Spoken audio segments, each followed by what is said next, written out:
Oi, minha gente, Pai do Senhor, mais um dia de leitura da Palavra de Deus. Estamos hoje aqui no capítulo 12 da Palavra de Deus, tá? Vamos orar, pedir a bênção de Deus. Ó Pai, nós te agradecemos pela oportunidade que o Senhor nos dá de, diante da Tua presença, meditarmos na Tua Palavra.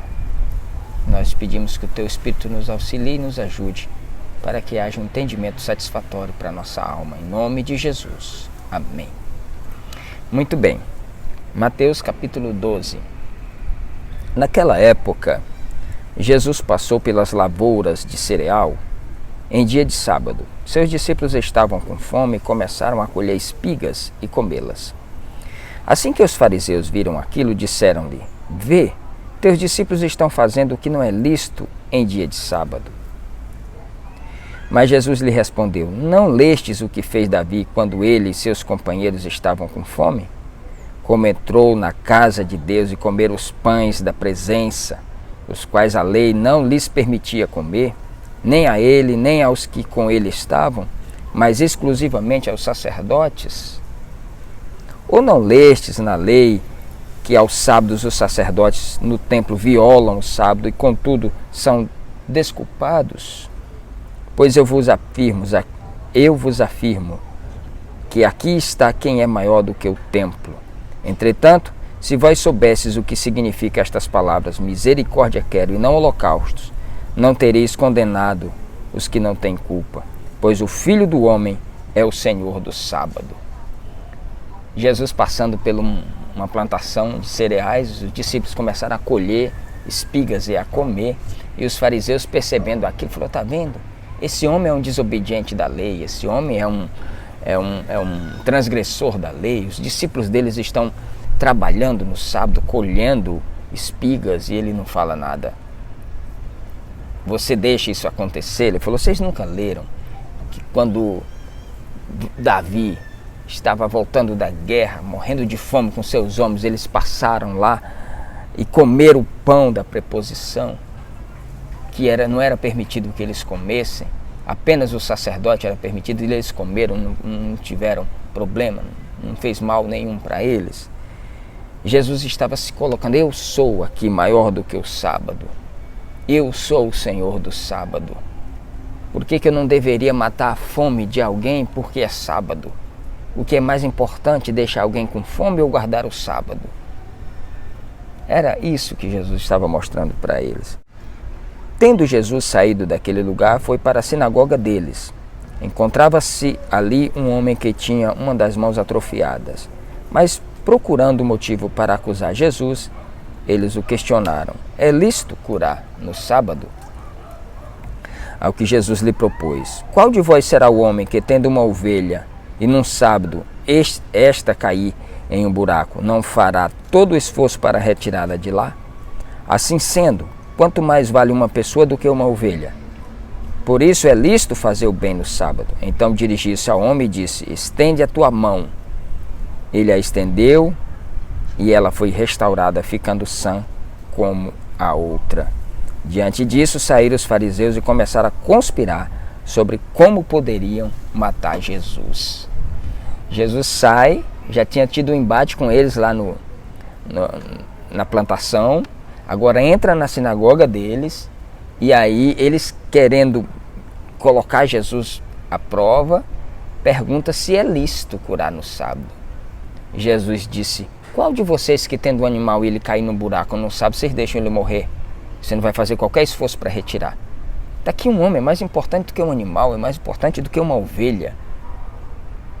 E aí Jesus restaura a mão do homem, eles não podiam falar nada, porque o que eu vou dizer? O que eles poderiam dizer diante de um ensino desse? Absolutamente nada. E aí eles ficaram tramando. Olha o que a religião faz. O religioso, ele tem um coração tão fechado que, ao invés dele se render aos ensinos de Jesus, eles de alguma forma ficam conspirando sobre como poderiam matar esse homem. Mas Jesus, sabendo disso, afastou-se daquele lugar. Uma multidão o seguiu e a todos ele curou. Contudo, os advertiu para que não divulgassem suas obras. Ao acontecer isso, cumpriu-se que fora dito pelo profeta Isaías: Eis o meu servo que escolhi, o meu amado, a quem tenho alegria. Farei repousar sobre ele o meu espírito, e ele anunciará justiça às nações. Não contenderá, nem gritará, nem se ouvirá nas ruas a sua voz. Não esmagará a cana rachada, nem apagará o pavio que fumega, até que faça vencer a justiça. E em seu nome os gentios colocarão sua esperança. Que maravilha! O reino dos céus não é esse reino de gritar nas praças, não é esse reino de estereotipações, não é esse reino de ficar mostrando esse movimento. Não, é um reino simples. É um reino simples de acesso a qualquer tipo de pessoa, né? Jesus Cristo, ele não esmaga a cana trilhada, a cana está quebrada, ele endireita ela. O pavio está quase apagando, ele não assopra para acabar com o fogo, ele reacende o pavio, né? E os gentios colocarão a sua esperança no Senhor. Depois disso aconteceu que trouxeram um endemoniado, cego, mudo. Ele o curou de modo que pôde falar e ver. Então toda a multidão ficou atônita e exclamou: É este porventura o filho de Davi? Mas os fariseus, ao ouvir isso, murmuravam: Este homem não expulsa demônios, senão pelo próprio Beelzebul, príncipe dos demônios. Aí eles não aguentavam Jesus. Eles não suportavam Jesus. Jesus expulsava um demônio, ele dizia: Ele está expulsando pelo próprio demônio. Aí Jesus vai... Entretanto, Jesus respondeu. Entretanto, Jesus repreendeu os pensamentos deles e lhes afirmou: Todo reino dividido contra si mesmo será arruinado, e toda cidade ou casa dividida contra si mesmo não resistirá. Se Satanás expulsa Satanás, está dividido contra ele próprio. Como poderá então subsistir o seu reino? E se expulso demônios por Beelzebul, por quem os expulsam vossos filhos? E por isso eles mesmos serão os vossos juízes. Mas se é pelo Espírito de Deus que eu expulso demônios, então verdadeiramente é chegado o reino dos céus sobre vós. Jesus disse: Olha, então estou expulsando o demônio em nome do próprio diabo? Não, porque uma casa dividida entre si, ela não subsiste. Como é que o Satanás expulsa ele mesmo?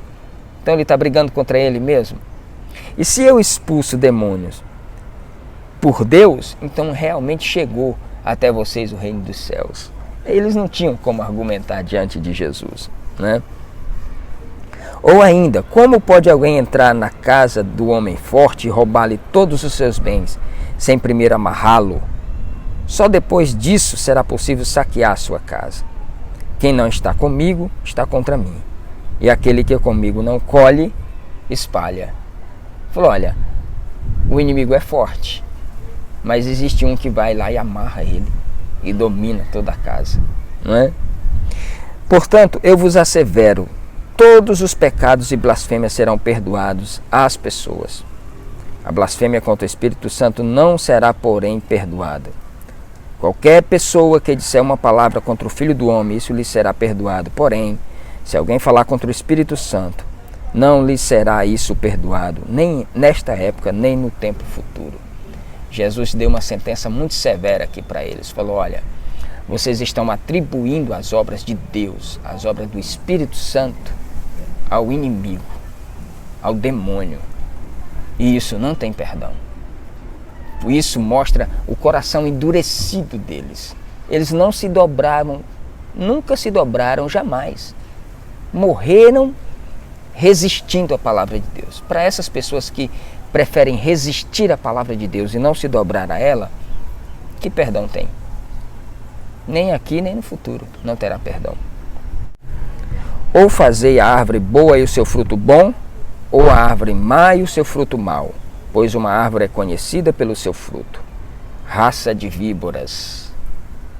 Como podeis falar coisas boas sendo maus? Pois a boca fala do que o coração está cheio. Vocês estão falando do que está dentro de vocês. Se a árvore é boa, ela dá bom fruto. Se a árvore é má, ela dá má fruto. Se vocês estão produzindo esse fruto mau, isso está falando do que está dentro de vocês. Por isso, eu vos afirmo porque toda palavra fútil que as pessoas disserem, dela deverão prestar conta no dia de juízo. Porque pelas tuas palavras será absorvido e pelas tuas palavras será condenado. Então alguns dos mestres da lei e fariseus lhe pediram: mestre, queremos ver da tua parte algum milagre. Ao que Jesus respondeu: uma geração perversa e adúltera pede um sinal miraculoso. Todavia, nenhum sinal lhe será dado, exceto o sinal miraculoso do profeta Jonas. Portanto, assim como esteve Jonas 3 dias e 3 noites no ventre de um grande peixe, assim o Filho do Homem estará 3 dias e 3 noites no coração da terra. O povo de Nínive se levantará no dia de juízo com esta geração e a condenará, pois eles se arrependeram com a pregação de Jonas. E eis aqui quem é maior do que Jonas. Falou: mestre, a gente quer ver um sinal então da tua parte. Falou: não vou dar sinal para vocês, geração perversa. Porque o único sinal que vai ter vai ser o idêntico ao do profeta Jonas. Porque ele ficou 3 dias e 3 noites no ventre do peixe, mas o povo Nínive se arrependeu, os ninivitas se arrependeram. O Filho do Homem ficará 3 dias e 3 noites no seio da terra, no ventre da terra, e vocês não vão se arrepender. A rainha do sul se levantará no juízo com esta geração e a condenará, pois ela veio dos confins da terra para conhecer os sábios ensinamentos de Salomão. E eis aqui quem é maior do que Salomão. Ele estava dizendo: poxa vida, o povo de Nínive, no último dia, no dia do juízo, ele vai se levantar junto com vocês, eles vão condenar vocês, porque eles se arrependeram com a pregação de Jonas. E está aqui quem é maior do que Jonas, e vocês não se arrependem. A rainha do sul, rainha de Sabá, se levantará no dia de juízo contra vocês, porque ela andou quilômetros e quilômetros para ouvir as mensagens do sábio Salomão. Está aqui quem é maior do que Salomão, e vocês não ouvem. Quando um espírito imundo sai de uma pessoa, passa por lugares áridos, procurando descanso, mas não encontra onde repousar. Então diz: voltarei para a minha casa de onde saí, e retornando encontra a casa desocupada, varrida e ornamentada. Diante disso vai e leva consigo outros 7 espíritos piores do que ele, e entretanto passam a morar ali, e seu estado final daquela pessoa torna-se pior do que o primeiro. Assim também ocorrerá com esta geração má. Enquanto Jesus estava pregando à grande multidão, do lado de fora sua mãe e seus irmãos procuravam falar com ele. Então alguém o avisou: tua mãe e os teus irmãos estão lá fora e desejam falar-te. Jesus, entretanto, respondeu ao que lhe trouxera a informação: quem é minha mãe e quem são os meus irmãos? E estendendo a mão na direção dos discípulos, afirmou: eis minha mãe e meus irmãos, pois todo aquele que faz a vontade do meu Pai que está nos céus, este é meu irmão, minha mãe e minha irmã. Você que faz a vontade do Pai Celeste que está nos céus, você é família de Jesus. Enquanto ele pregava, chegaram para ele e disseram: tua família está lá fora. Quem é minha família? Minha família é aquele que ouve a minha palavra e guarda. Por que ele estava no mesmo contexto de alguém que não recebia. Existe um grande perigo em a gente ouvir a palavra de Deus e fazer ouvido de mercador. Existe um grande perigo em a gente conhecer as Escrituras Sagradas e não se render a ela, e não dar razão a ela, e não se dobrar a ela. Que você seja livre de que no dia do julgamento, qualquer que seja a geração ou qualquer que seja a pessoa, se levante e julgue você, porque você tem a palavra de Deus para ler, tem os sinais, tem a bendita esperança da glória de Deus e tem o auxílio do Espírito Santo. Não deixe que ninguém se levante no último dia para julgar você. Se renda à palavra de Deus. Esse foi o capítulo 12. A gente se vê em breve. Um abraço.